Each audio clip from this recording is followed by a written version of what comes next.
നാളത്തെ പ്രൊമോയിൽ സ്വേച്ഛാധിപതികൾ പണിപ്പുരയിൽ പ്രവേശിക്കുന്നതാണ് കാണിച്ചിരിക്കുന്നത്. പക്ഷേ അവർക്ക് ചെറിയൊരു പണി കൊടുക്കുന്നുണ്ട്. എല്ലാ ദിവസവും നിങ്ങൾക്ക് പ്രൊമോ അപ്ഡേറ്റ് ലഭിക്കുന്നതിനായിട്ട് ആദ്യം തന്നെ നമ്മുടെ ചാനൽ ഒന്ന് സബ്സ്ക്രൈബ് ചെയ്യുക. വീഡിയോ ഇഷ്ടപ്പെട്ടാൽ ഇപ്പോൾ തന്നെ ഒന്ന് ലൈക്ക് ചെയ്യുക. അപ്പോൾ നാളെ പണിപ്പുരയിൽ പ്രവേശിക്കുന്നത് സ്വേച്ഛാധിപതികളായ നെവിനും അതുപോലെ തന്നെ ജിസേലുമാണ്.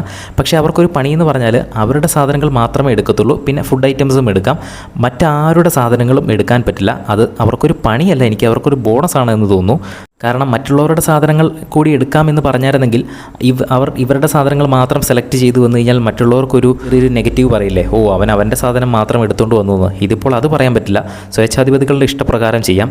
എന്തായാലും നെവിൻ ആദ്യം തന്നെ ഓടി ചെന്ന് പിങ്ക് കളറിൽ ബോക്സുകളാണ് കൂടുതലും വാരിയെടുക്കുന്നത്. നെവിൻ ഫുഡിൻ്റെ ആളാണല്ലോ, അതുകൊണ്ട് തന്നെ ഫുഡ് അട്രാക്ഷനുള്ള നെവിൻ ആദ്യം തന്നെ പിങ്ക് കളറുള്ള ബോക്സുകളെല്ലാം തന്നെ വാരിയെടുക്കുന്നു. ജിസയിലും അത്യാവശ്യം വേറെ കുറേ ഐറ്റംസും വാരിയെടുക്കുന്നു. അവസാനം സമയം തീരാറായ സമയത്ത് നെവിൻ ഒരു ഡോർ ഇങ്ങനെ പൊക്കി പിടിച്ചുകൊണ്ട് ഒരു സാധനം എടുക്കാൻ നോക്കുന്നു. അപ്പോൾ പുറത്ത് നിന്ന് രണ കൗണ്ട് ചെയ്യുന്നുണ്ട്. അപ്പോൾ സമയം തീരാറായി കഴിഞ്ഞപ്പോഴത്തേനും കറക്റ്റ് നെവിൻ വന്ന് ചാടി എന്നാണ് എനിക്ക് തോന്നുന്നത്.